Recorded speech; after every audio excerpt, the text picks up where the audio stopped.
My name is Liana, and I'm 33 years old. For the past 8 years, I've worked as a regional business consultant, specializing in evaluating companies' internal operations, especially those that have started to lose touch with their customers. My job is to go undercover, experience things as an ordinary client would, and then report my findings directly to upper management. It's not glamorous work, but it's precise, strategic, and at times very revealing of people's true character. I've seen arrogance, ignorance, and greed destroy promising businesses. But nothing quite prepared me for what happened the day I walked into that car dealership. It started on an ordinary Tuesday morning in early spring. I was in a small city in Illinois, visiting one of the branches owned by a luxury automotive group I'd been hired to assess.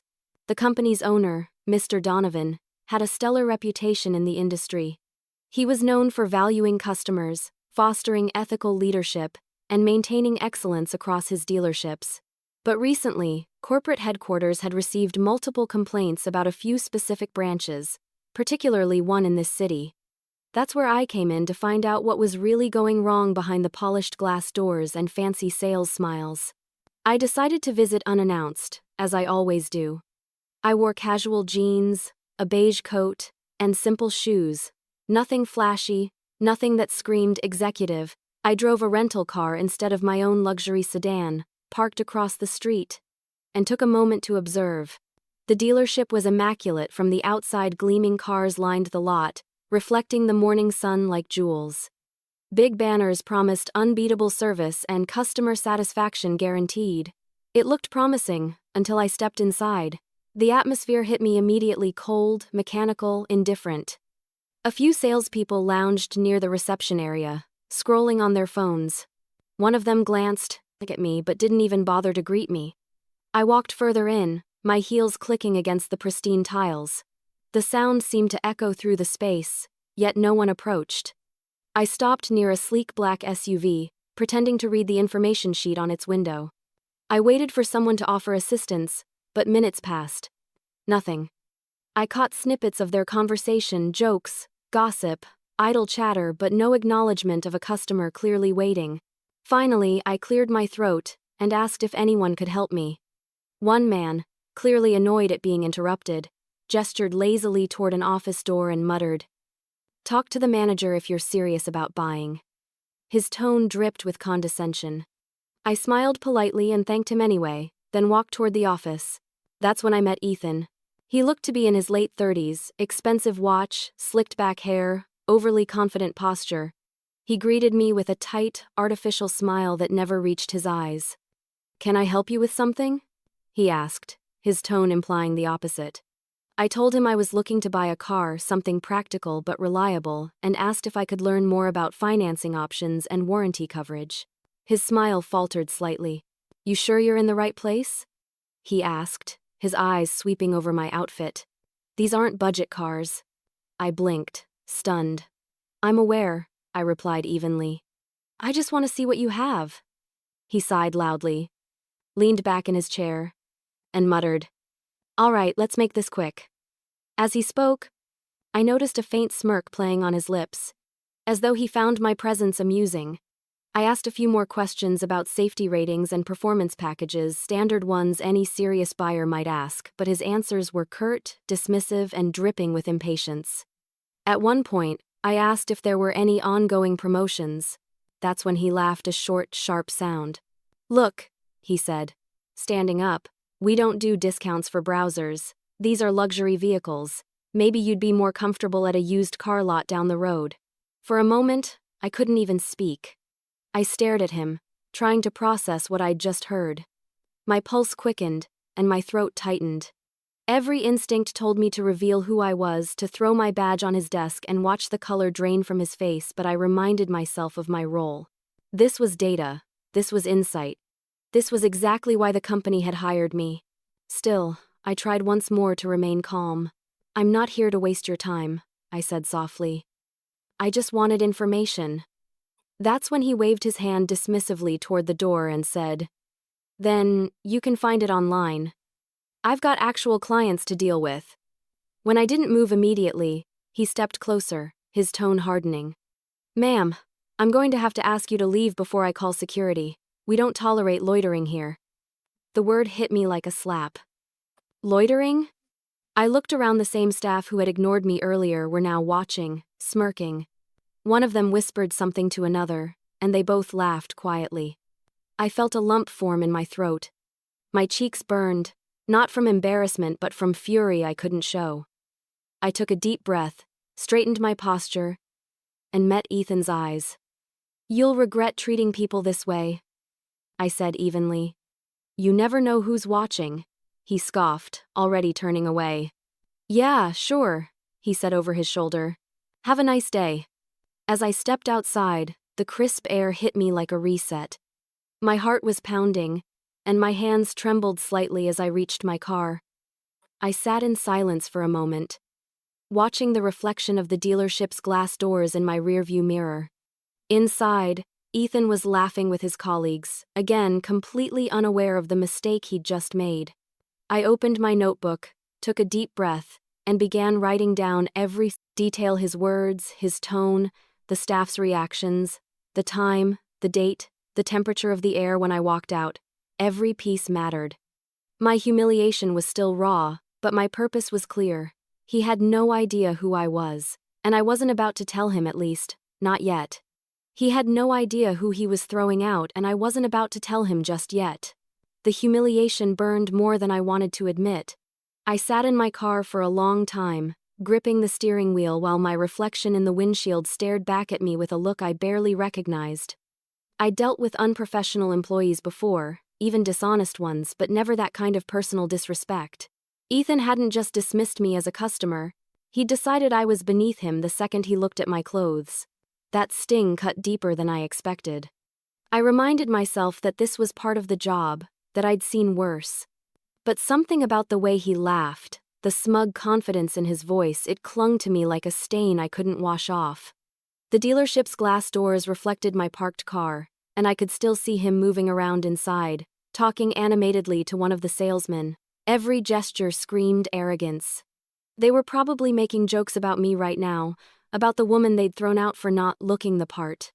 I exhaled sharply and forced myself to start the engine, but I didn't drive away immediately. Instead, I reached for my phone and opened the voice memo app. March 23rd, 10:17 a.m.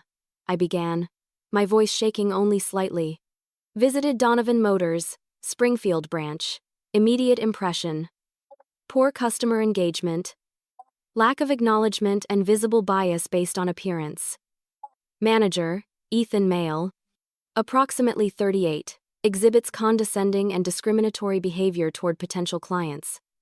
I paused, breathing in deeply, letting my professional tone replace the emotion threatening to spill out. Documentation always centered me, it gave my anger structure. Facts had power, feelings didn't, at least not in this world. After saving the recording, I drove away slowly, still replaying every moment in my head. Each time I thought of his sneer, my jaw tightened. I'd been trained to stay detached during evaluations, but Ethan's words felt personal in a way I couldn't shake. Maybe because they echoed things I'd heard earlier in my life, back when I was still trying to prove myself in a corporate world that often underestimated women who didn't fit its image of authority. The city stretched out around me, brick storefronts, busy intersections, people hurrying to work, and I tried to lose myself in the motion.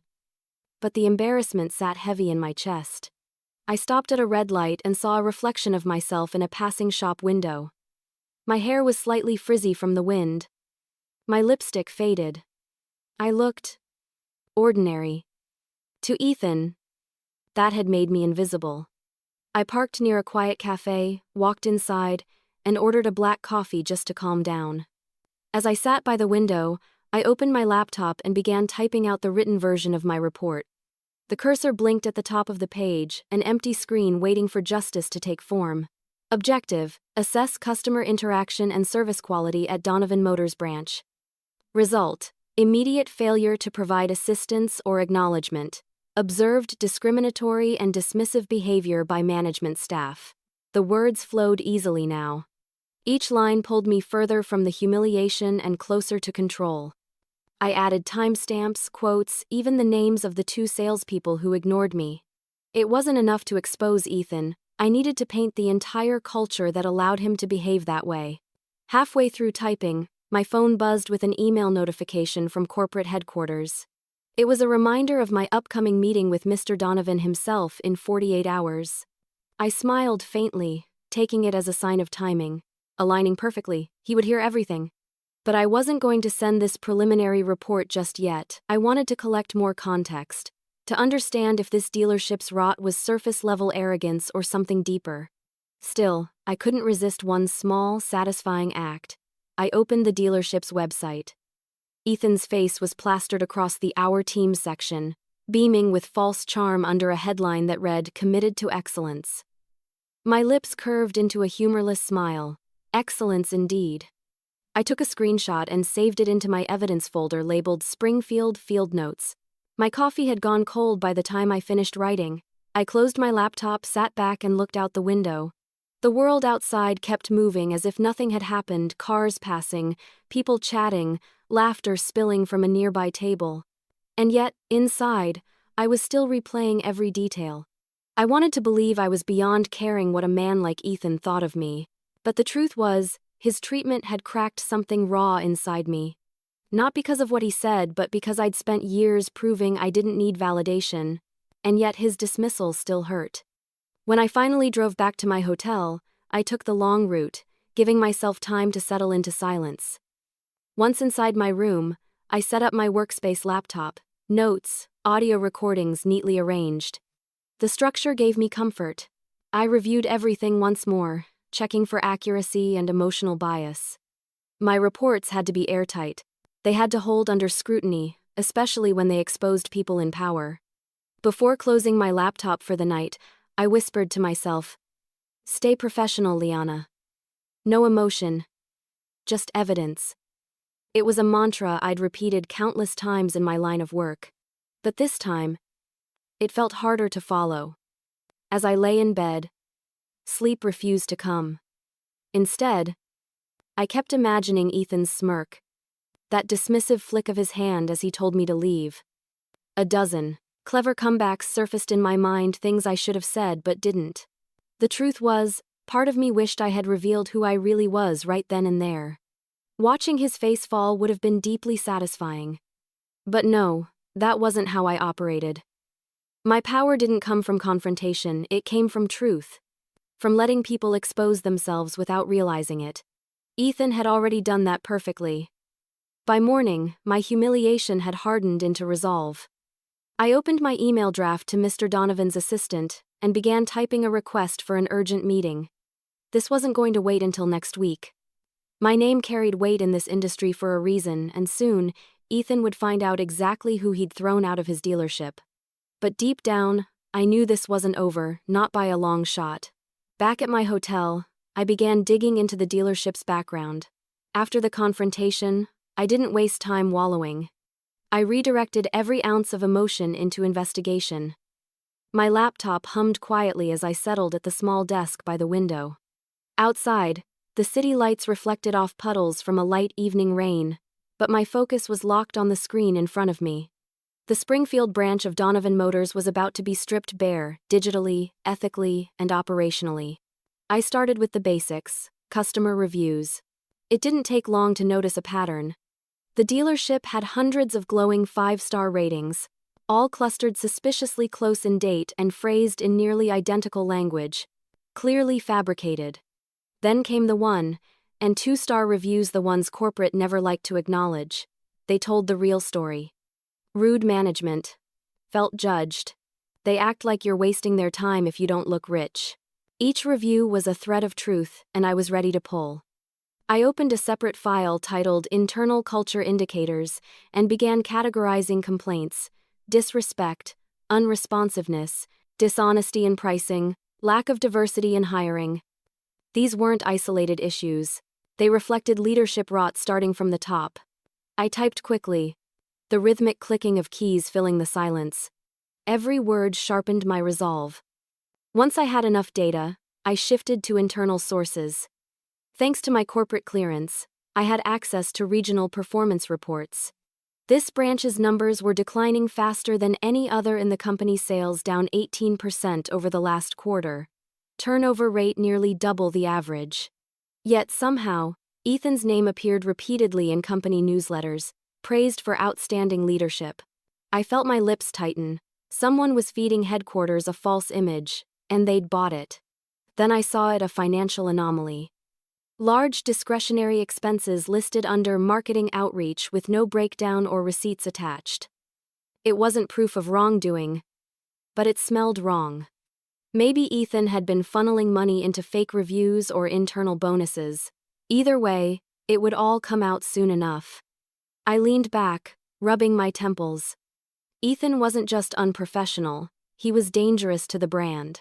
His arrogance was one thing, but paired with deceit, it became a liability that could stain the company's reputation permanently. And Donovan Motors had too much to lose. To verify my suspicions, I called a contact at the corporate office, Harper, a longtime data analyst I'd worked with on previous audits. "Harper, can you pull me expense logs for Springfield, last 3 quarters?" I asked, keeping my tone casual. She hesitated. "Is this for the full evaluation or something specific?" "Both," I said. "Just send me whatever's been flagged or looks inconsistent."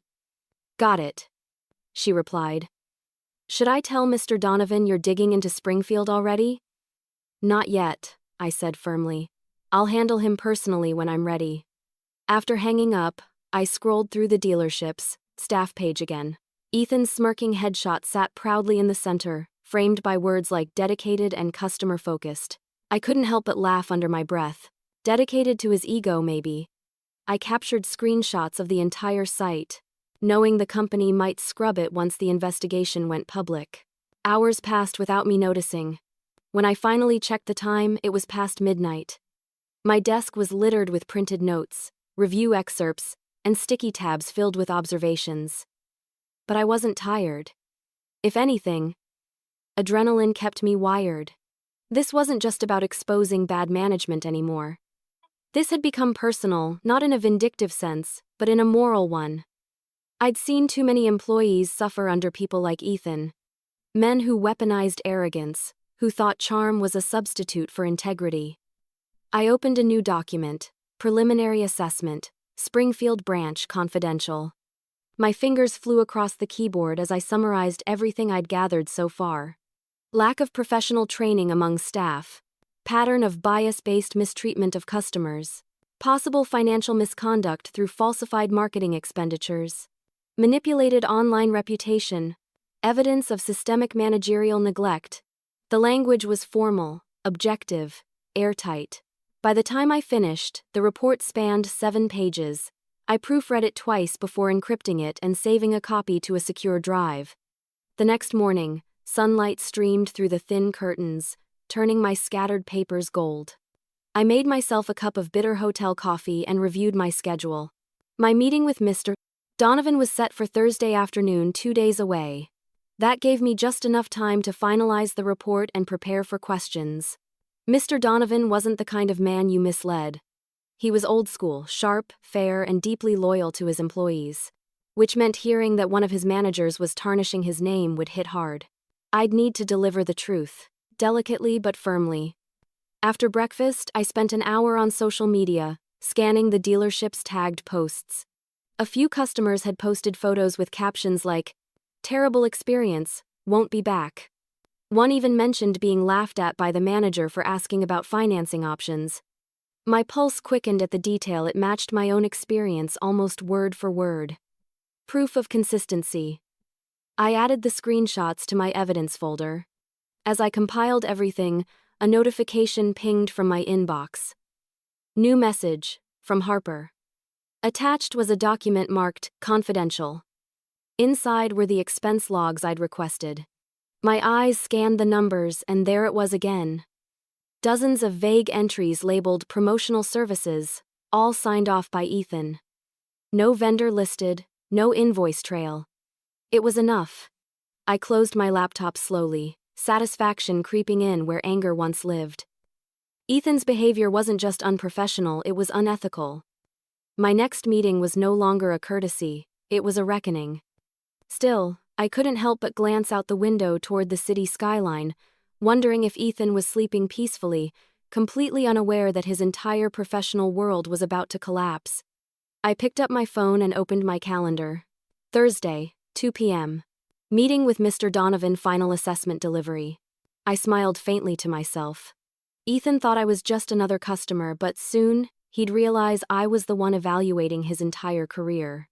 The universe has a strange way of setting up second chances. The morning after I finalized my report, I decided to step out for breakfast at a small coffee shop a few blocks from my hotel. I needed a break from spreadsheets and performance data. My mind had been running non-stop since the incident at the dealership, and though I'd written everything down, the humiliation still lingered somewhere deep inside me. Coffee, I told myself, would help reset my focus before my meeting with Mr. Donovan the the next day. The cafe was quiet sunlight filtered through the tall windows, the faint smell of roasted beans and cinnamon hanging in the air. I ordered a cappuccino and found a seat in the corner by the window. For the first time in days, I let myself breathe. But peace, as it turned out, wasn't on the menu that morning. I was scrolling through my notes when a familiar voice cut through the soft hum of background music. Confident, loud, careless. My stomach tightened instantly. I didn't even have to look up to know who it was. Ethan. He was standing near the counter, laughing with two other men in dealership uniforms. His tone was smug, almost performative, like he was putting on a show. Against my better judgment, I listened.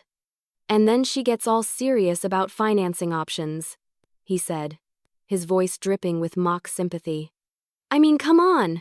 She walks in looking like she borrowed her car from a thrift shop. I could tell she didn't belong in a place like ours." The men burst into laughter. I froze, my pulse quickening. He was talking about me. There was no doubt. Every word, every arrogant inflection confirmed it. I turned my face toward the window, not wanting him to notice me just yet. But the laughter kept coming. "Yeah," one of them said. "You were right to throw her out. Some people think walking through those doors makes them special. You did the right thing." Ethan smirked. "You've got to weed out the time wasters early. Real buyers don't ask dumb questions." My hand tightened around my coffee cup so hard I thought it might crack. The embarrassment I'd buried so carefully the night before returned in full force, but this time, it burned differently. It wasn't shame anymore. It was anger, sharpened by purpose. I considered leaving, pretending I hadn't heard a thing. But something inside me refused to let this pass. I wasn't just some time waster. I was the very person he and his team were supposed to impress. The irony was delicious, and for the first time since that awful day, I allowed myself a small, cold smile. I stood, smoothing my coat, and walked calmly toward the counter.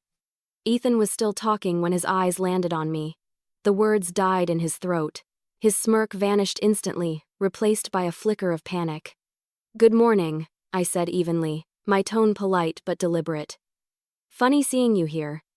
He blinked, caught completely off guard. Hi. You're, the woman from the woman you threw out of your dealership." I finished for him. "Yes, that's me." The two salesmen beside him shifted uncomfortably. I could feel their curiosity turning to dread. I took a sip of my coffee, savoring the silence that followed. Ethan cleared his throat, his voice forced and brittle. "Look, about that day. I think there was a misunderstanding. We get a lot of people who come in just to browse and you assume their worth based on what they're wearing?" I interrupted, my tone calm but precise. He winced slightly. "I didn't mean anything personal." "Of course not," I said, setting my cup down. "You never do. That's what makes it so effective, doesn't it? Treating people like they're invisible until you decide they matter." His co-workers looked away, clearly uncomfortable now. I almost pitied him. Almost. "I hope your boss appreciates how you handle guests," I said as I turned to leave. "Because soon, someone will."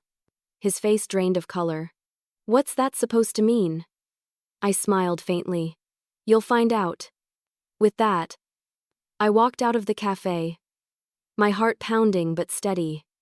The air outside felt lighter, fresher. For the first time since the incident, I felt a sense of control again. Not revenge, just balance. Ethan's arrogance was about to meet accountability, and the thought steadied me more than the coffee ever could. As I strolled back toward my hotel, I mentally replayed the encounter. Every expression, every tremor in his voice, every drop of discomfort. He still had no idea who I really was, or how close his downfall was. But soon, he'd learn that consequences don't always arrive with warnings, they sometimes come dressed as second chances. Back in my room, I updated my report, adding a section titled Subsequent Behavioral Observation, Unprompted. I documented everything I overheard in that cafe, noting that it revealed not just a lapse in professionalism but a complete lack of ethical integrity. Ethan wasn't just rude under pressure. He was proud of it. As I typed, I couldn't help but marvel at how fate had placed him in my path again. I hadn't planned it. Hadn't even thought of seeking him out, but there he was, bragging about his own cruelty within earshot of the very person who held his professional future in her hands. It almost felt poetic. That night, I reviewed my notes one final time, tightening every detail in preparation for tomorrow's meeting with Mr. Donovan. The evidence was irrefutable now: unprofessional conduct, falsified data, misuse of funds, and behavior that openly mocked the company's values. Ethan's downfall wasn't just coming, it was inevitable. I shut my laptop, leaned back in the chair, and allowed myself a small, satisfied exhale. He had humiliated me in public. But soon, in a far more dignified setting, the tables would turn. He didn't yet understand the full weight of those words, but soon he would. It was time to make my move. The morning of my meeting with Mr. Donovan felt charged with quiet anticipation. I woke early, reviewed every file twice, and printed a bound summary of my report, 10 crisp pages of hard truth.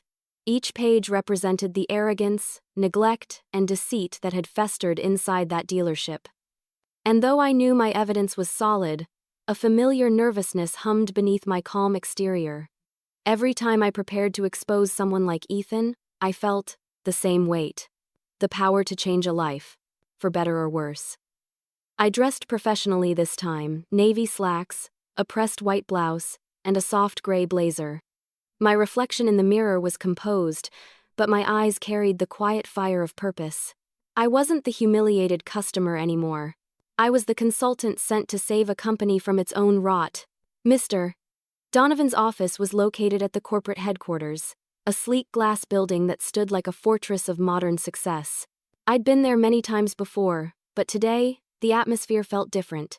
Every receptionist, every assistant greeted me with polite respect, reminders that, here, my authority was unquestioned. "Mr. Donovan will see you shortly," his assistant said as she offered me a seat. I nodded, clutching my report tightly in my hands. When I finally entered his office, he stood by the window, staring out at the city skyline. Tall, silver-haired, and impeccably dressed, Mr. Donovan was the kind of man who carried silence like power. When he turned toward me, his expression was warm but serious. "Liana," he said, shaking my hand firmly. "Always good to see you. I hear Springfield has been eventful?" I let out a small laugh. "You could say that." He gestured for me to sit. "I've been waiting for your assessment. The regional numbers have been troubling, but the local reports keep painting a very different picture. I want the truth." I slid the report across his desk. "That's exactly what I brought." For the next 20 minutes, I walked him through everything, starting with the ignored customers, the fabricated online reviews, and the toxic leadership model cultivated under Ethan's management.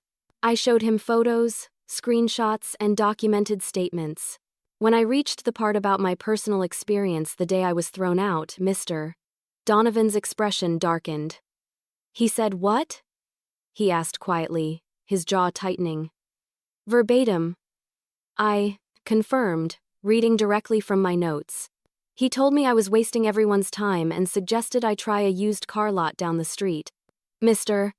Donovan leaned back in his chair, his fingers steepled beneath his chin. For a long moment, he didn't speak. I could sense the disappointment radiating from him, not just in Ethan, but in the failure of leadership that had allowed such behavior to go unchecked. This isn't just unprofessional, he finally said. It's a betrayal of everything this company stands for. I nodded. And it's not limited to that one incident. The entire branch reflects his example. The staff either fear him or mimic him. Customer trust is gone, and if this continues, the brand reputation will crumble within a year. He tapped the cover of my report. And you have proof of all this? Every word, I replied. The documentation includes timestamps, recordings, and corroborating customer reviews. I've also included financial discrepancies under his supervision. Mr. Donovan frowned. Discrepancies? Yes. Unverified expenses listed as marketing outreach. My analyst confirmed missing invoices and unverifiable vendor information. It's possible funds were being redirected for personal gain or to purchase fake reviews. For a moment, the only sound in the office was the faint ticking of a wall clock. Then, Mr. Donovan exhaled slowly, his voice low. That man has represented my company for 8 years, and this is what he's become. I could tell it wasn't anger I was hearing, it was disappointment. Genuine disappointment, the kind that only comes when trust is broken. I'll handle this personally, he said, standing. But I'd like you to be present when I do. Tomorrow morning, we're paying Springfield a visit. I want to see this behavior for myself. I hadn't expected that. You want me there in person? Yes, he said firmly. But not as yourself, not yet. Letting them think you're my assistant. I want to observe them as they really are before I take action. A slow smile spread across my face. Understood. He returned the smile, though his eyes remained sharp. You've done excellent work, Liana. It's never easy to confront this kind of thing, but you've given me clarity. And clarity is power. As I stood to leave, I felt the tension that had lived inside me for days begin to dissolve. Finally, I wasn't just reacting, I was directing what came next. Outside, I paused in the lobby, my phone buzzing with a message from Harper. Saw your report. That's some serious ammunition. I smiled faintly. Ammunition indeed. The rest of the day passed in a blur of preparation. I coordinated with Donovan's assistant, ensured my notes were ready for reference, and mentally rehearsed tomorrow's visit. By evening, I stood by my hotel window again, watching the sun sink behind the skyline. This time, the reflection staring back at me didn't look small or humiliated. It looked ready. I thought about Ethan, how smugly he'd laughed at the cafe, how carelessly he'd dismissed me, how sure he'd been of his invincibility. Tomorrow, all of that would crumble. He would meet the real Liana, the one he should never have underestimated. As I closed my blinds and packed my briefcase for the next morning, a sense of calm washed over me. There was no need for anger anymore. The truth was enough. The truth always was. He quietly said, "That dealership manager just cost himself more than a sale." The next day felt eerily calm, as if silence was waiting to break. I woke before dawn, unable to sleep from the anticipation that had been building all night. The city outside my window was still half asleep, streetlights flickering against the faint blush of morning. Today wasn't just another site visit, it was the confrontation. After days of humiliation, research, and preparation, it was finally time for Ethan to see the truth he'd refused to recognize. I dressed deliberately. Professional, understated, precise. A fitted black blazer, simple pearl earrings, and my hair tied back neatly.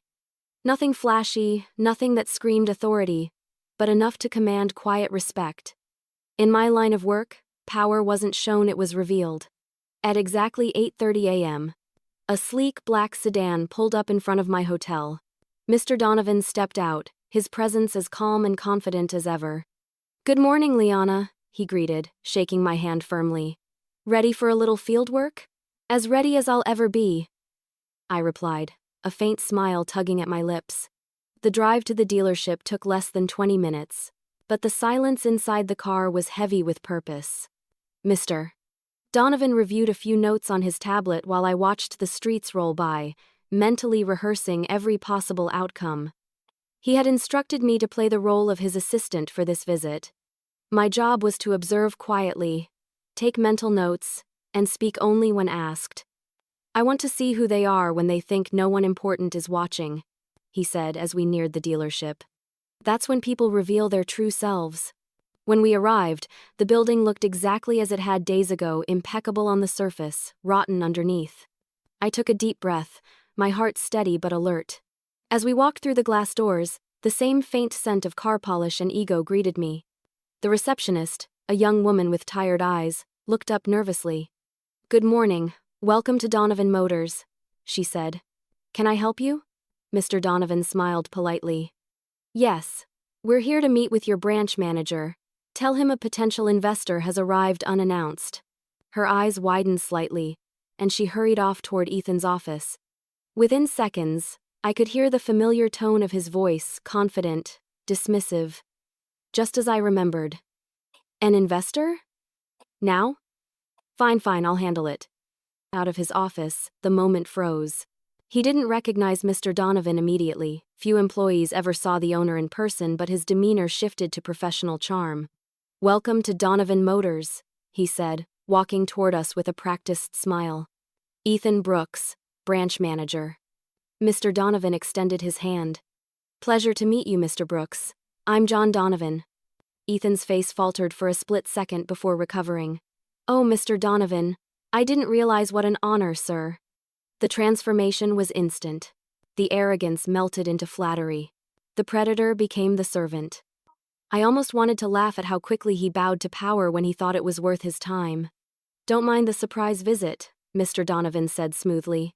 "I like to see my branches in their natural state."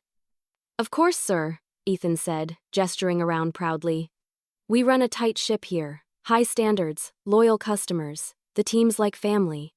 I stood quietly beside Mr. Donovan, my clipboard in hand, pretending to jot notes. Ethan's eyes flicked to me a few times. His brow furrowed slightly as though trying to place my face. But he couldn't.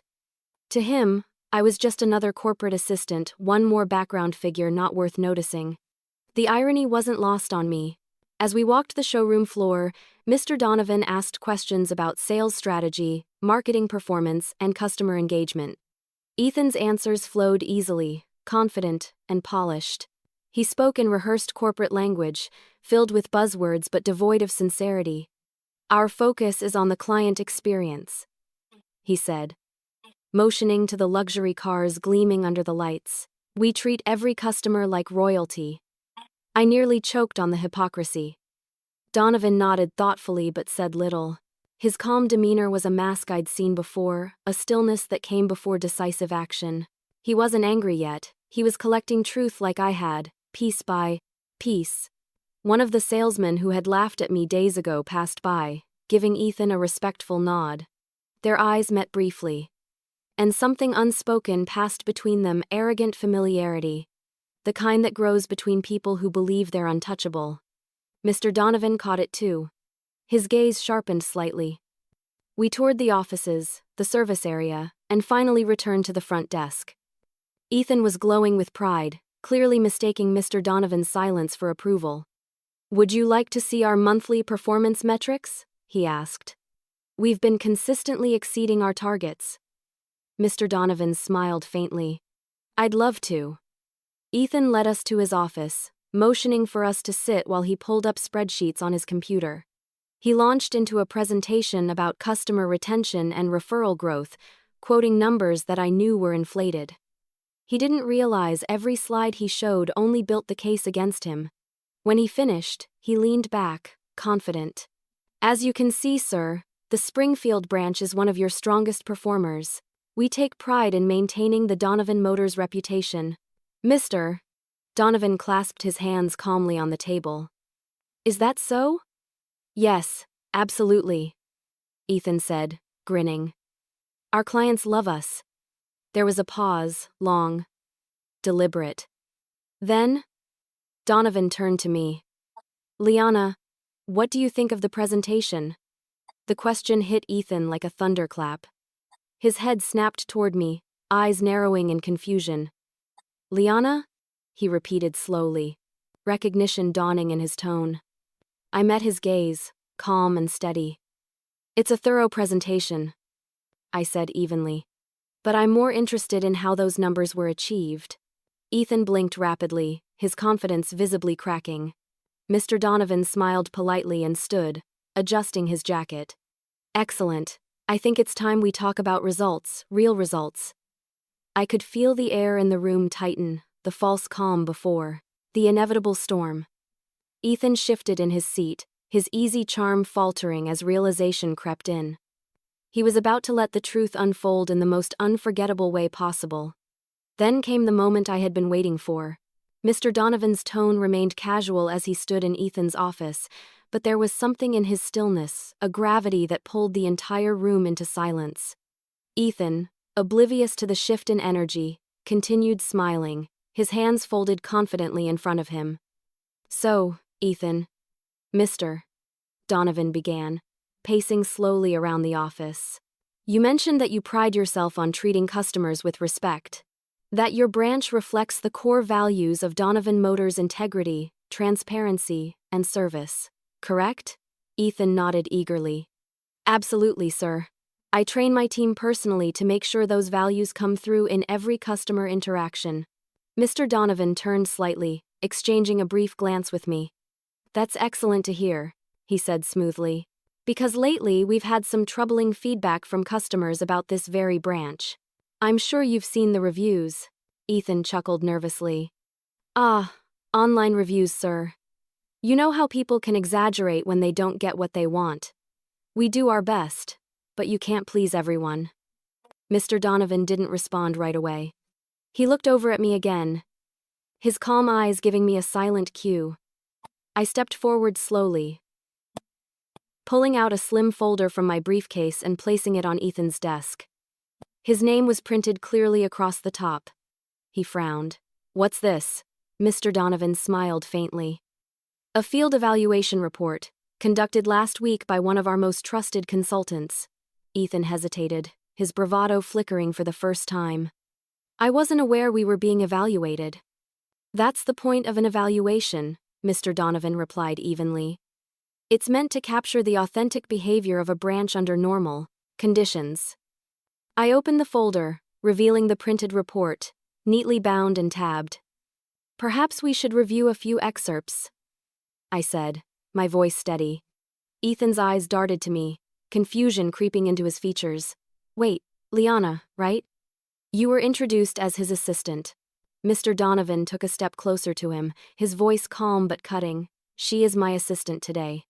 But last week she was a customer in your showroom. Ethan blinked, his mouth opening slightly. A customer?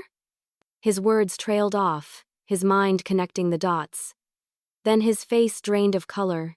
Wait, that was you? I met his gaze without flinching. Yes, Ethan. The woman you told to try a used car lot, the one you threw out for asking too many questions. The silence that followed was suffocating. The mask of confidence that Ethan had worn since the moment we arrived cracked completely. He looked from me to Mr. Donovan, searching for an escape that didn't exist. I didn't know, he stammered. You have to understand. People come in all the time pretending to be worth your time? I interrupted quietly. Pretending to deserve respect? He shook his head desperately. No, it was a misunderstanding. I was under pressure that day, and maybe I was short. But Mr. Donovan raised a hand, silencing him instantly. His calm expression was gone now, replaced by cold disappointment. Ethan, he said softly, you told my company's senior consultant that she didn't belong in your dealership. You laughed at her, mocked her, and dismissed her questions in front of your staff. And then, days later, you bragged about it in public. Ethan's breath caught. You were told about that? I nodded. I heard it myself, actually. You seemed quite proud of it. He looked like he wanted to sink into the floor. The color drained completely from his face, his earlier charm evaporated into panic. Mr. Donovan, please, I didn't mean any harm. I've worked here for 8 years. I've built this branch. You can't just... Mr. Donovan's voice sharpened. Built it? Ethan, you've built a culture of arrogance and fear. You've manipulated financial reports, ignored customers, and humiliated staff. You've turned my dealership into a joke. Ethan's head dropped. His hands trembled slightly as he tried to speak. I can fix it. Please, just give me a chance. I made mistakes, but I can fix this. Mr. Donovan's tone softened, but his words carried finality. You've already had that chance, 8 years of it, and you used it to build walls instead of bridges. I watched Ethan's shoulders slump as reality sank in. His authority, his pride, his position gone, stripped away in the same way he'd stripped others of dignity. I never wanted to humiliate you, I said quietly. All I wanted was honesty. But you made me invisible, and now your actions are visible to everyone who matters. Ethan didn't respond. He couldn't. His silence was the sound of truth finally cornering him. Mr. Donovan turned toward me. Liana, please document this meeting for the record. Effective immediately, Ethan Brooks is suspended pending termination review. I nodded, jotting the words neatly into my notes. Ethan looked up, his voice breaking slightly. Please, Mr. Donovan. Just give me a week. I'll show you what I can do. I'll fix the numbers, the staff, whatever you want. Donovan met his desperate gaze. You've already shown me what you can do, Ethan. And it's enough. The silence that followed felt heavy but necessary. Ethan slumped into his chair, eyes glassy, disbelief written all over his face. For a moment, I almost felt sorry for him. Almost. Mr. Donovan turned to leave, and I followed. As we reached the doorway, I looked back at Ethan one last time. He sat motionless, the confident salesman now, reduced to a man facing the cost of his own choices. He realized in that instant that the woman he threw out now held his career in her hands. Ethan tried to talk his way out of it, but truth has a way of cornering people. As Mr. Donovan and I left the office, I could still hear Ethan's muffled pleas behind us. His voice, once brimming with confidence, now carried the hollow desperation of a man who'd finally realized he wasn't untouchable. Mr. Donovan didn't look back once. His silence was more powerful than any reprimand. We walked through the dealership floor, and the entire place felt different, like the air itself had shifted. Employees looked up from their desks, whispering as we passed. They sensed something had changed, though they didn't yet know what. When we reached the lobby, Mr. Donovan stopped and turned to me. Wait here, he said quietly. I want to handle the rest personally. I nodded, stepping aside as he gestured for the branch's HR representative to follow him back toward Ethan's office. My job now was to observe, not intervene. From where I stood, I could see through the glass walls a scene playing out like slow-motion justice. Ethan stood, hands trembling slightly as he argued, pleaded, then finally lowered his head in resignation. Mr. Donovan spoke calmly, occasionally pointing to the report on the desk. At one point, Ethan gestured toward the floor, as if trying to explain something, but Mr. Donovan didn't flinch.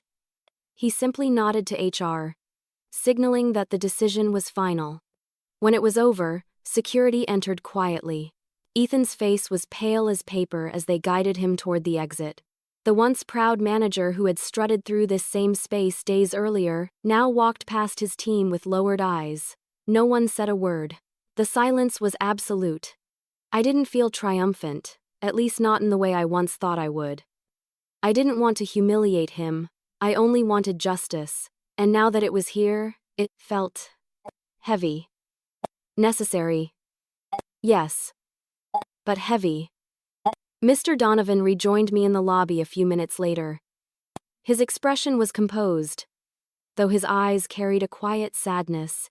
He's gone, he said simply. I nodded. I saw. He sighed, rubbing his temple. I hate losing people like that. But leadership means knowing when to protect the whole by removing the rot. We stood in silence for a moment, watching as the staff cautiously resumed their work. It was strange without Ethan's domineering presence. The dealership suddenly seemed quieter, calmer, almost lighter. A young salesperson approached us nervously. Sir, she said softly, thank you. Mr. Donovan blinked, surprised. For what? She hesitated. For listening. Things here haven't been easy.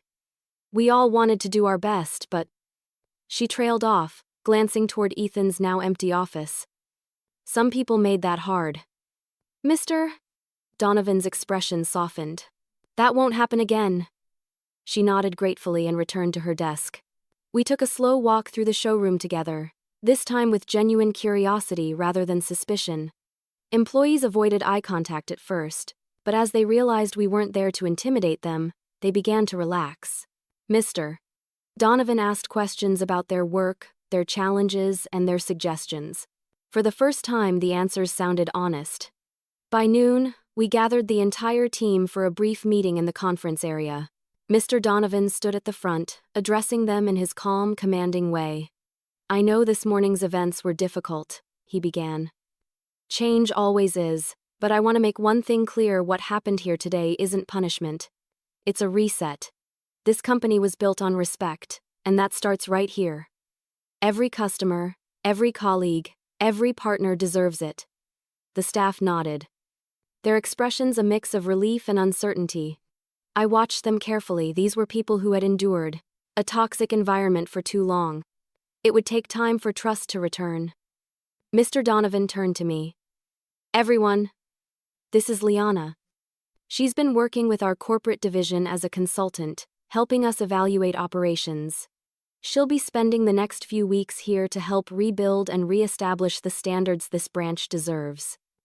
A ripple of surprise went through the room. I offered a reassuring smile. I'm not here to judge anyone, I said. I'm here to make sure you have the tools and support to succeed. We're going to rebuild this place together from the inside out. A few tentative smiles appeared. The tension began to ease. After the meeting, Mr. Donovan and I returned to his car. The day had taken its toll, but his resolve hadn't wavered. He'll fight it, he said finally, staring out the window. People like Ethan always do. They think one good excuse can erase a dozen bad choices. I glanced at him. Will it work? He shook his head. Not this time. Not with your report backing everything up. As the car rolled through the city, I stared out at the passing buildings, thinking about how quickly power can shift. One day, Ethan had been untouchable. The next, accountable. That was the beauty of truth. It didn't need force, just timing. Back at my hotel, I sat by the window again, watching the sun dip below the skyline. The adrenaline had worn off, leaving behind quiet exhaustion. My laptop was still open on the desk, the report displayed like a monument to the past week. I skimmed through it one last time, making small notes for follow-up recommendations, new leadership training, stricter audit procedures, communication workshops. I wasn't just cleaning up Ethan's mess. I was helping rebuild something stronger. And yet, as I looked out into the darkening streets, I couldn't shake one thought. People like Ethan never vanish quietly. Whether out of guilt, pride, or denial, they always return in some form. But I wasn't afraid of that possibility anymore. The woman he threw out of his dealership was gone. What remained was a professional who had turned humiliation into reform. As security escorted him out, I couldn't help but feel both vindicated and oddly sad. After Ethan's removal, the dealership atmosphere shifted overnight. The difference was almost immediate. The next morning when I arrived, I could feel it as soon as I stepped through the doors. The tension that had once hung heavy in the air was gone. Conversations that used to stop the moment a manager walked by now continued freely. Laughter, tentative but real, drifted from the sales floor. It was as if everyone had been holding their breath for months, and now they could finally exhale. Mr. Donovan had left for corporate the evening before, leaving me in charge of overseeing the branch's rehabilitation for the next few months. My task wasn't just to improve performance, it was to rebuild a culture. That kind of change doesn't come from memos or speeches, it comes from people learning to trust again. I started small. I gathered the staff in the main office for a morning meeting, not behind closed doors, but right on the sales floor where customers could see us working together. I know the last few days have been chaotic, I said. But chaos can lead to clarity if we use it right. This branch is getting a fresh start. And that means every voice matters starting today. At first, they were cautious. Some looked at each other before speaking, as if still afraid to say the wrong thing. But gradually, a young woman from the financing department spoke up about outdated customer software that slowed down deals. A technician mentioned how inventory was often miscounted because of neglected systems. I listened carefully, taking notes, validating every concern. No defensiveness, no hierarchy, just dialogue. Within a week, something remarkable began to happen: momentum. Employees started volunteering ideas for improvement. 2 salespeople developed a customer feedback system that sent follow-up messages after every purchase. The service department proposed a new tracking method to prevent delays. For the first time, the staff weren't just surviving under pressure, they were creating solutions. I made sure to reward progress publicly. Every Friday, we held a short team huddle where I highlighted individual achievements: someone who resolved a complaint with empathy, a service worker who stayed late to meet a deadline, a new hire who went the extra mile. Recognition became the new standard, replacing the fear Ethan had ruled with.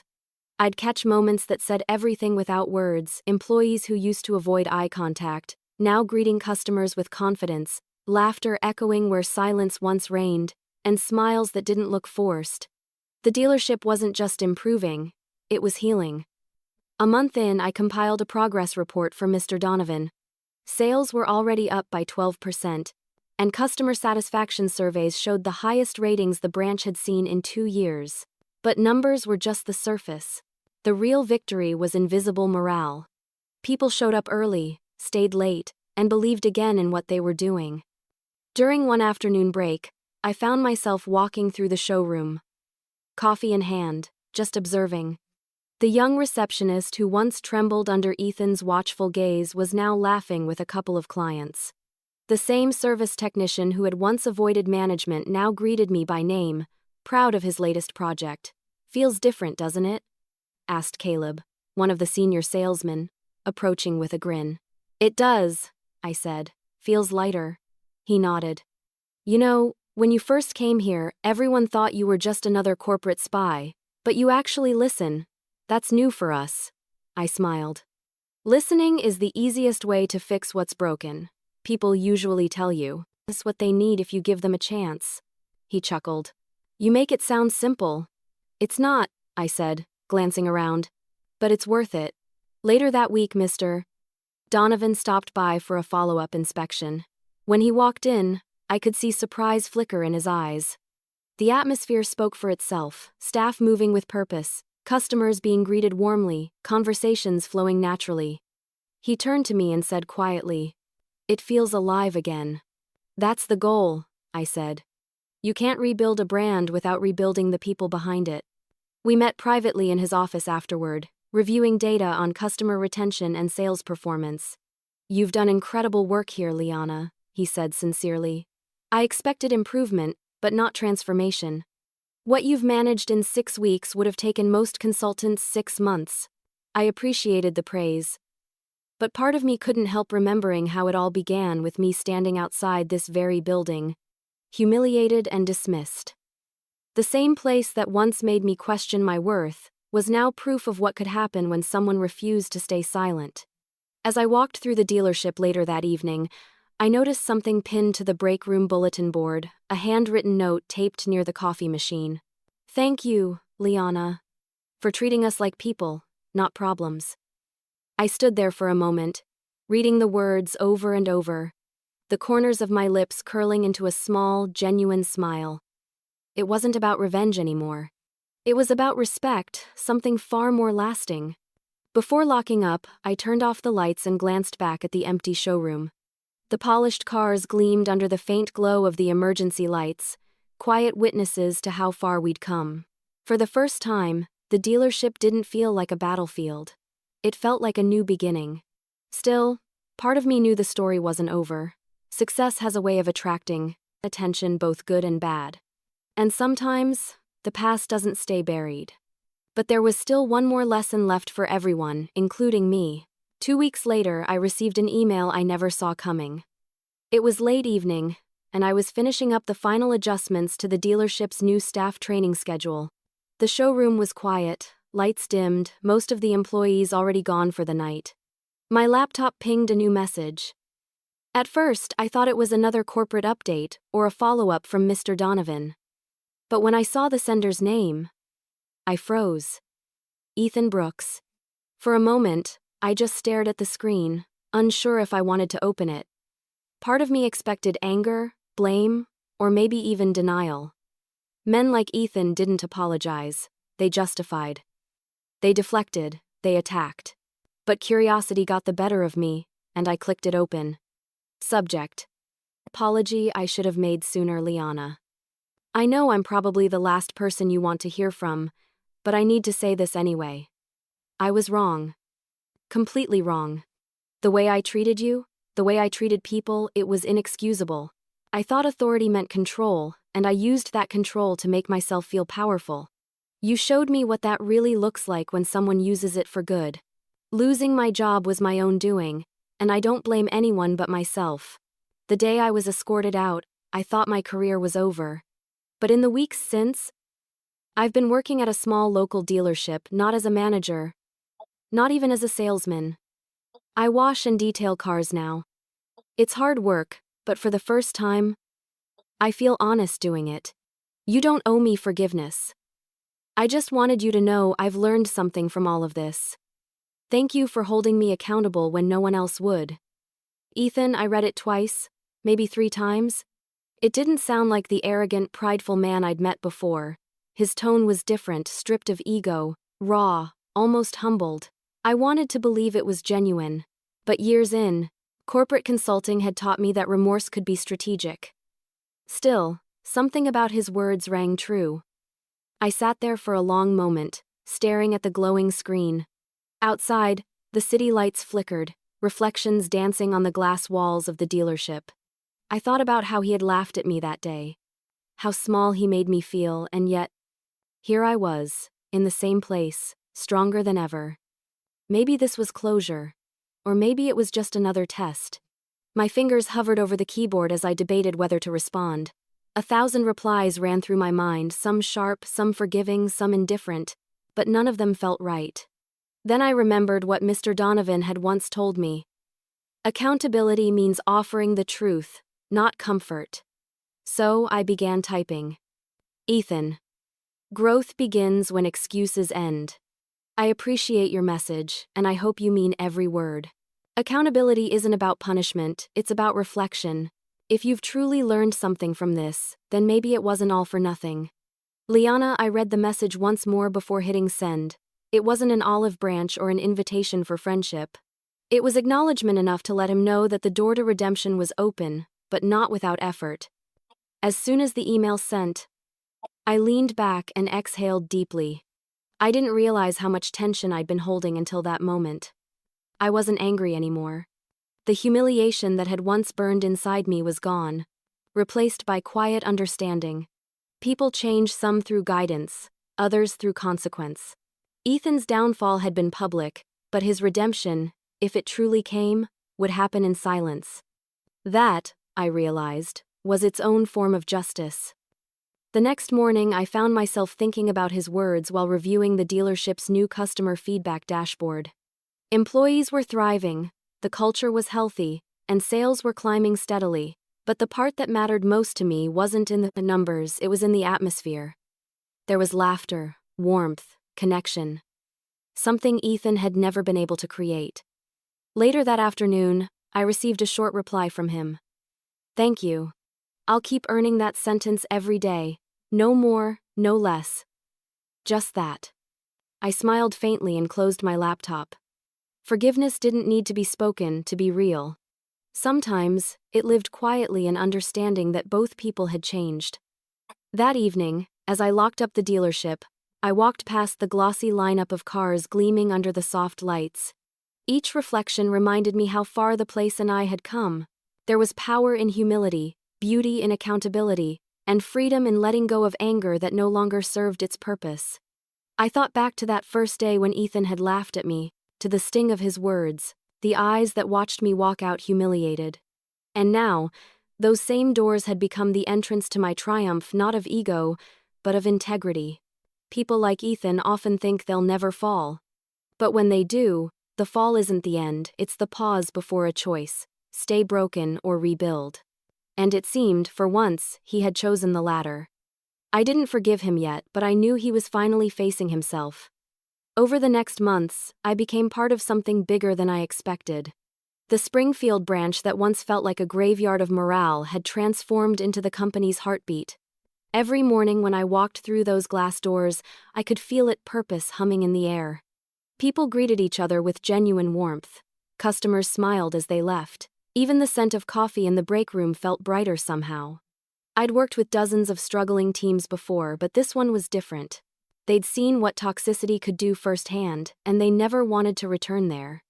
They understood that respect wasn't just a workplace policy, it was survival. Mr. Donovan often called to check on our progress. But now his tone carried something lighter, almost proud. "You've turned that place around faster than I ever imagined," he said during one call. "Whatever you're doing, keep doing it." "It's not just me," I told him. "It's them." Once they realized they were being heard, everything changed. He chuckled softly. Funny how simple that sounds. Listening is free, yet it's the one thing too many leaders forget. He was right. Leadership wasn't about issuing orders, it was about paying attention. That realization had reshaped how I approached my work. I wasn't just a consultant anymore, I was a mentor. I began holding open forums every Friday where employees could share stories, ideas, or even frustrations. Nothing was off limits. The only rule was honesty. At first, people hesitated. But then small things started happening one by one. Voices grew stronger. I remember the first time Sophie, a quiet sales associate, raised her hand and suggested redesigning the customer waiting area. "It feels too formal," she said. "Maybe something cozier would help people relax while they wait." It was a simple idea, but it spread like wildfire. Within a week, employees volunteered to help. We brought in softer lighting, fresh plants, and a coffee station. Customers loved it.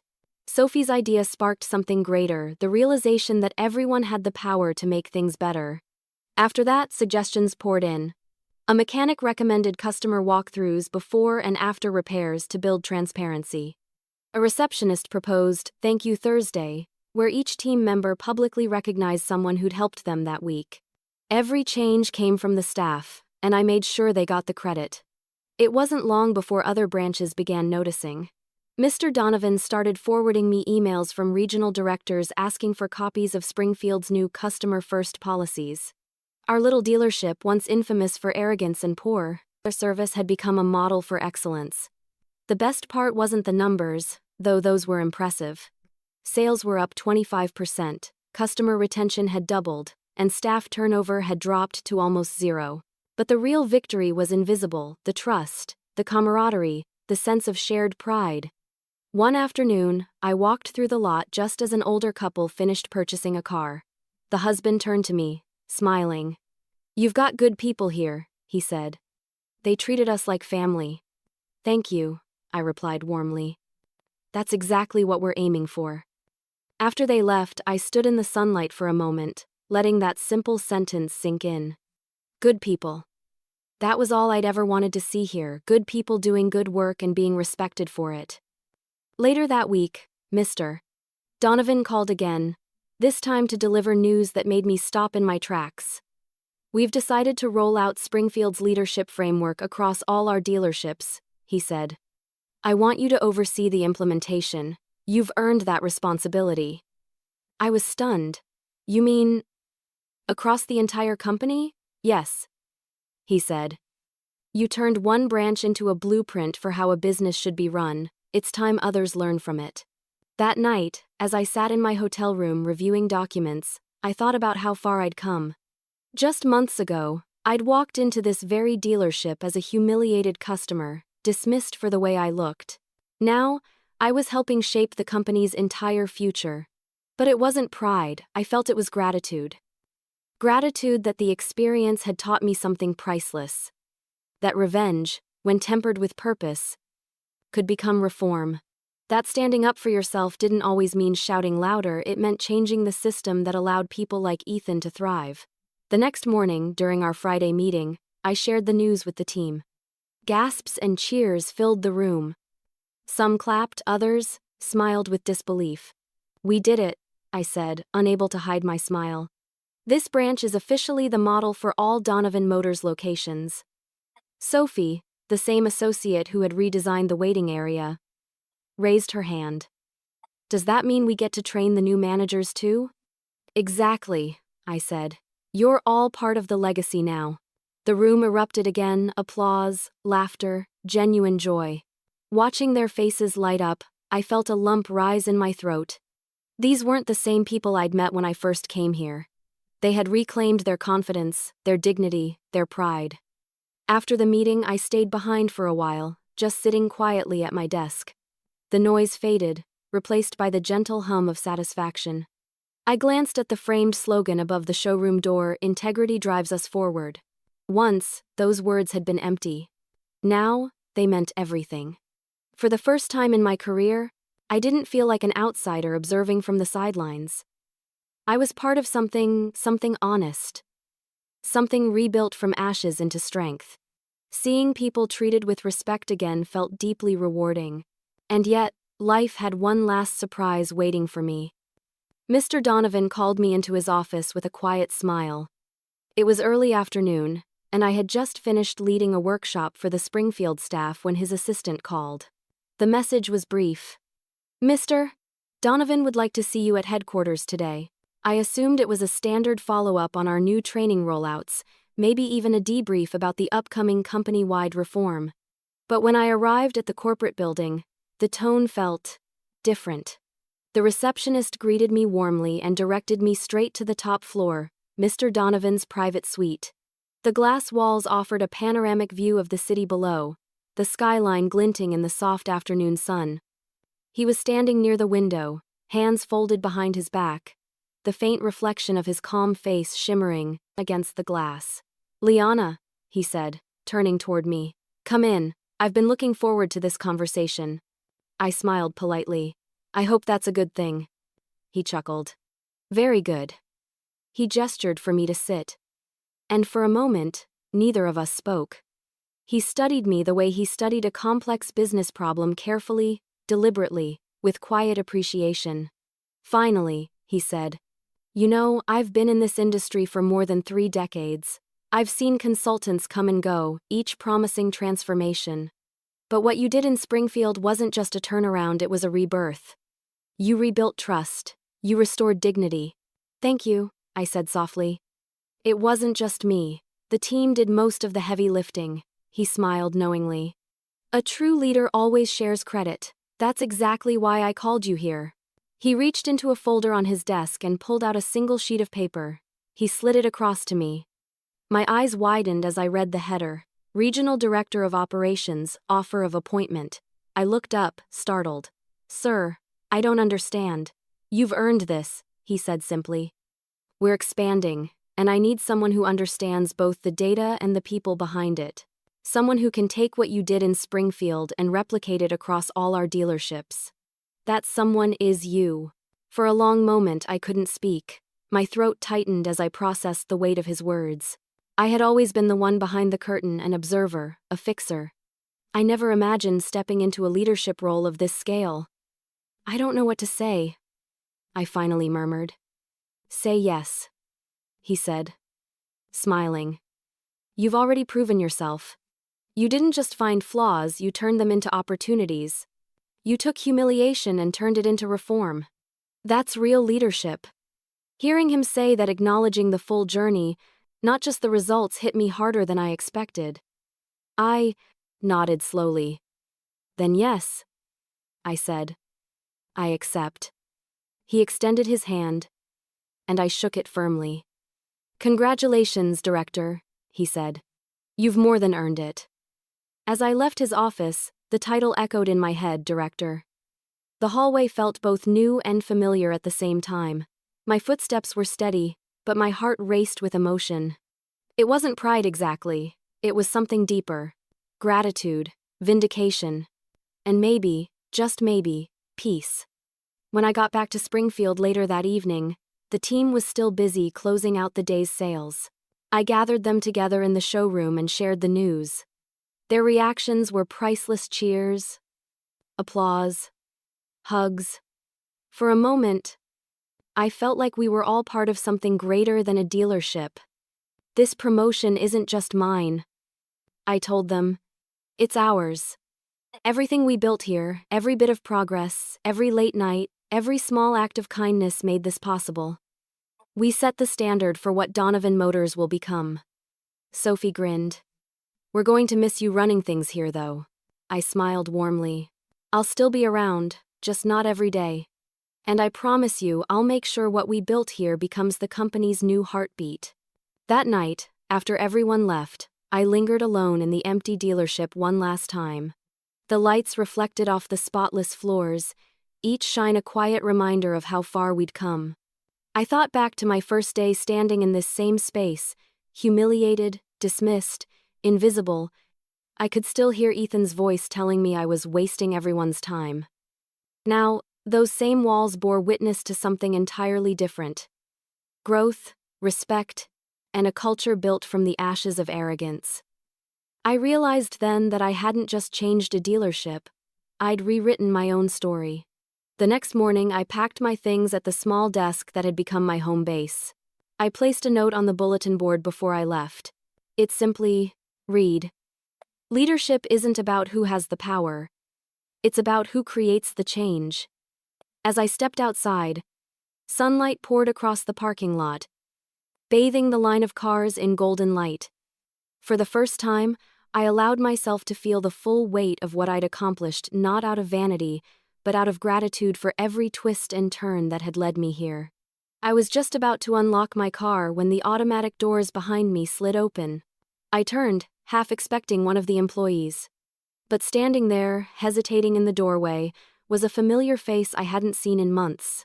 But as I walked out of his office, I saw a familiar face waiting in the lobby.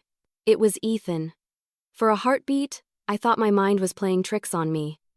He looked so different from the last time I'd seen him that I barely recognized him at first. Gone was the expensive watch, the slicked-back confidence, the smug smile that had once seemed carved onto his face. His hair was shorter, his clothes simpler, and there was a quiet humility in his posture that I'd never seen before. He hesitated by the doorway, clutching a folder in one hand like he wasn't sure whether he should stay or run. "Liana," he said finally, his voice steady but low. "Do you have a minute?" I blinked, momentarily stunned, then nodded. Of course. We stepped aside from the showroom's entrance, near the window where sunlight streamed across the polished floors. I could see the nervousness in his movements, the way he shifted his weight, the way he avoided direct eye contact. This was not the same man who had once thrown me out of his dealership. "I wasn't sure if you'd want to see me," he began, glancing down. "But I needed to. I heard about your promotion. Congratulations. You deserve it."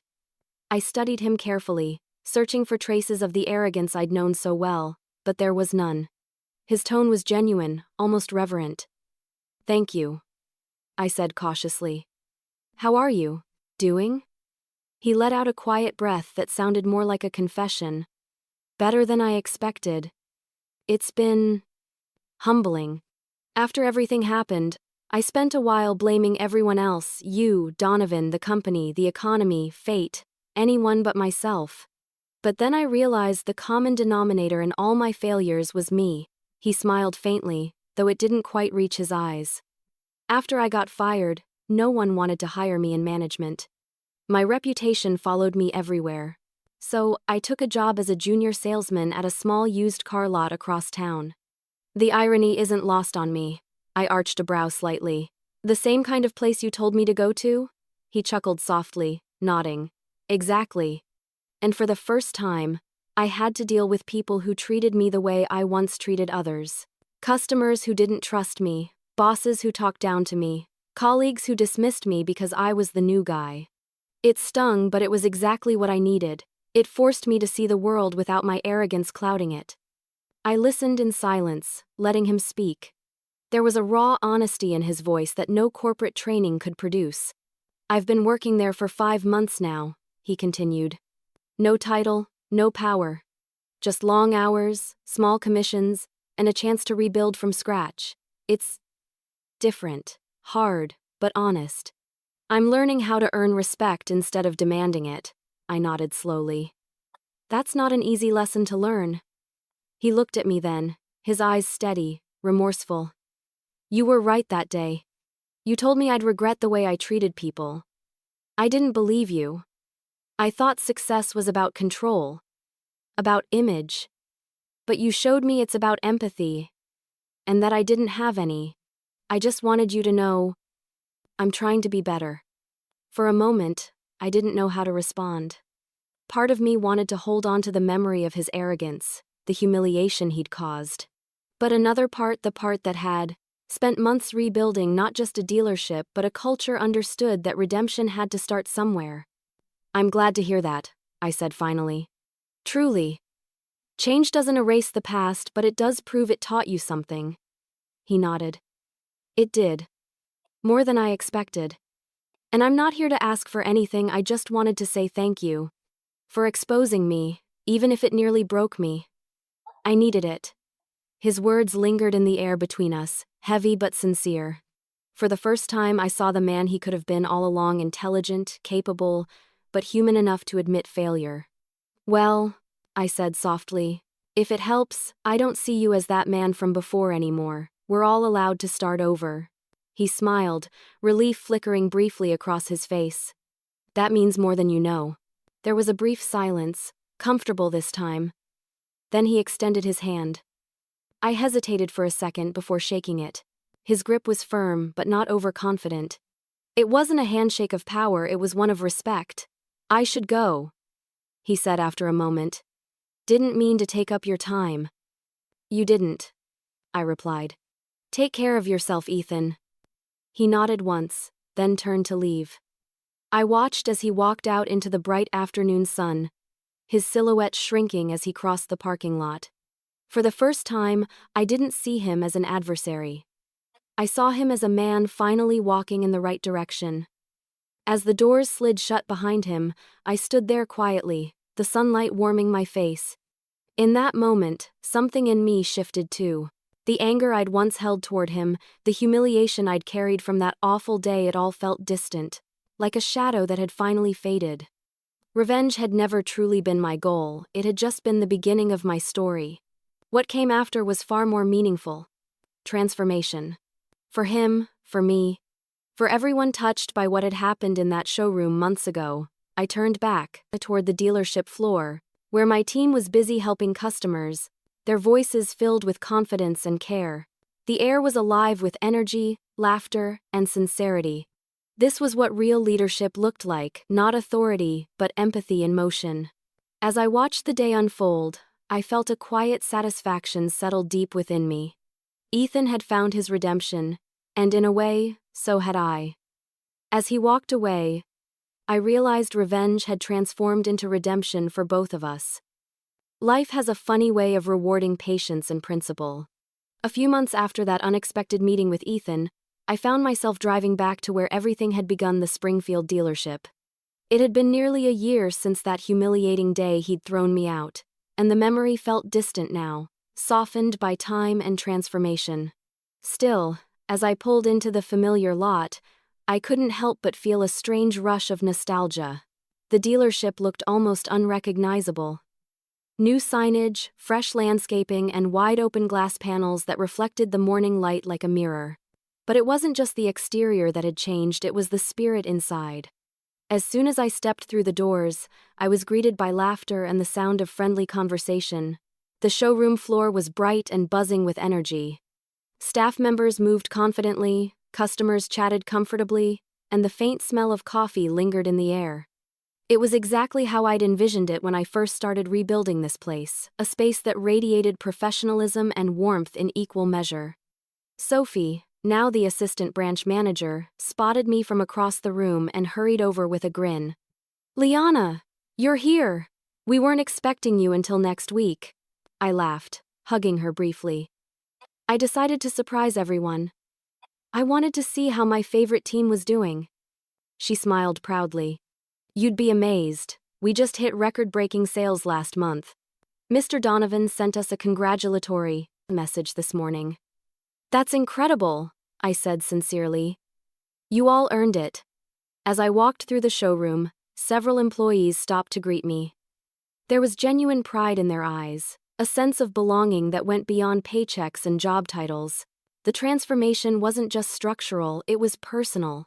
They had learned what real respect looked like, and they carried it into every interaction. I paused by the front window, looking out at the row of cars gleaming under the sun. The same spot where I'd once stood in humiliation now felt like the foundation of everything I'd built since. It struck me how full circle life had become. Mr. Donovan arrived shortly after, his presence as steady and composed as ever. He shook my hand warmly. "I had a feeling you'd show up today," he said. "I wanted to see that look on your face when you realized what you've accomplished." I laughed softly. "You know me too well." We stood side by side, watching the team interact. "You gave them back something they'd forgotten," he said after a moment. "Pride, ownership, joy in their work. You didn't just rebuild a dealership, Liana, you built a culture." I smiled. "They did that themselves. I just helped remind them it was possible." He nodded approvingly. "You've got that rare mix of empathy and authority. You hold people accountable without breaking them. It's a rare gift." I felt a quiet warmth spread through me at his words. I had come such a long way from the woman who walked out of this building humiliated and furious, to someone who understood that power wasn't about control, but about care. After Mr. Donovan left to meet with regional directors, I wandered back through the halls alone, letting memories flicker through my mind. I could almost see my past self standing near the SUV display, trying to ask questions while Ethan dismissed me. I could still feel the sting of those words, the weight of that, humiliation, but now, I also saw what it had created. Without that moment, none of this would have existed. Without that pain, there would have been no growth. It was strange to think that what once broke me had become the very catalyst that rebuilt me.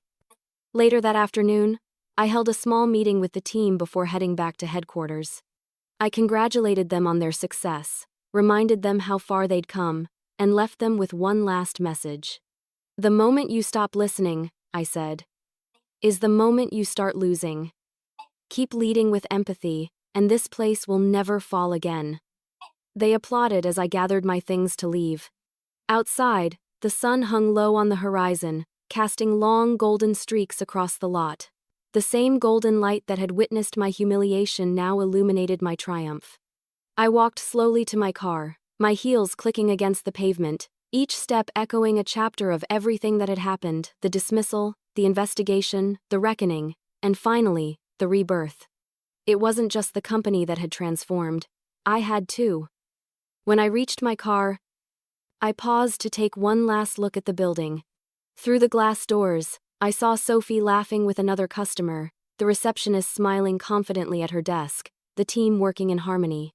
They didn't need me anymore, and that, to me, was the truest sign of success. As I sat behind the wheel, I thought again of Ethan. I hadn't heard from him since our last encounter.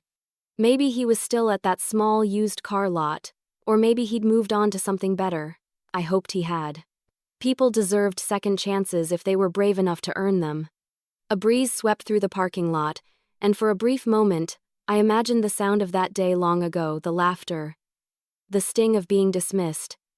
But instead of pain, I felt peace. Every insult, every wound, every failure had carved a path that led exactly here.